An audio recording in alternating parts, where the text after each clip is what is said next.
And broadband cable operator মোর্চার উদ্যোগে শিয়ালদা থেকে রানী রাসমণি রোড পর্যন্ত পথসভার আয়োজন করা হয়েছিল। এই পথসভায় যোগ দিয়েছিলেন রাজ্যের 9টি সংগঠন। তাছাড়াও সমস্ত এমএসও কর্মকর্তারা তাদের দাবি, যেভাবে কর্পোরেট কোম্পানিগুলি কেবল অপারেটরদের ওপর ধারাবাহিক আক্রমণ চালাচ্ছে, তাদের কেবল অপারেটর নাজেহাল, তাই তাদের বাঁচার লড়াই, সেই লড়াইয়ে যোগ দিয়েছে হাজার হাজার মানুষ।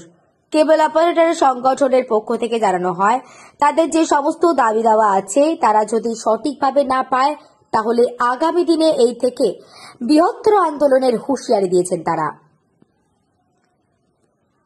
কলকাতা থেকে এনসিও বাংলা টিভির রিপোর্ট। আপনাদের এই যে ট্রাইয়ের এগেইনস্টে আপনাদের যে বক্তব্য, কি বিষয়ে আপনারা সাফার করছে বা কি প্রবলেম হচ্ছে?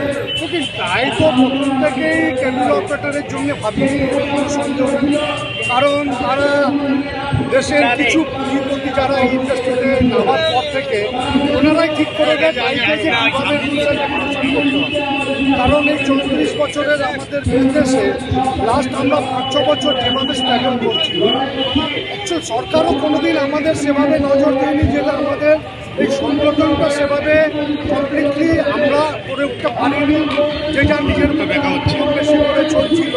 কিন্তু এখন আমাদের সরকারকে এই সংগঠন দিয়ে বোঝানো যে অপারেটরদের এখন দেওয়ালে থেকে গেছে, আমরা আগামী দিন হয়তো 2 টাইমের যে খাবারটাও বাড়িতে জোগাড় করে বিজনেসের মারফত সেটাও করতে পারবো কিনা সন্দেহ। তো সেই জন্যে আমাদের আজকে তো এটা আমার মনে হয় যে আমাদের এটা আজকে জাস্ট স্টার্ট, যেটা আন্দোলনটা শুরু হলো। এবং যদি ইমিডিয়েটলি সেন্ট্রাল গভর্নমেন্ট আর স্টেট গভর্নমেন্ট না ভাবে, তাহলে কিন্তু এই আন্দোলনটা একটা বৃহত্তর রূপ নেবে।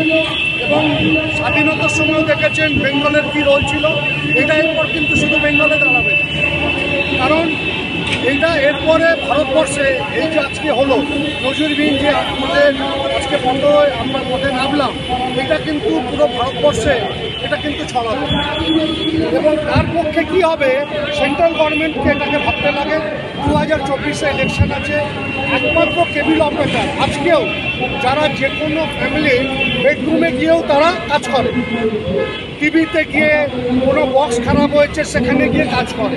তো আমি বলবো এই বার্তা দিয়ে সরকারকে বুঝে যাওয়া উচিত যে কেবল অপারেটরদের কত বড় একটা ক্ষমতা আছে, জায়গা আছে, যে তারা যদি সত্যি বিরুদ্ধে যাবে তাহলে রেজাল্টটা কোথায় দাঁড়াবে। Thank you.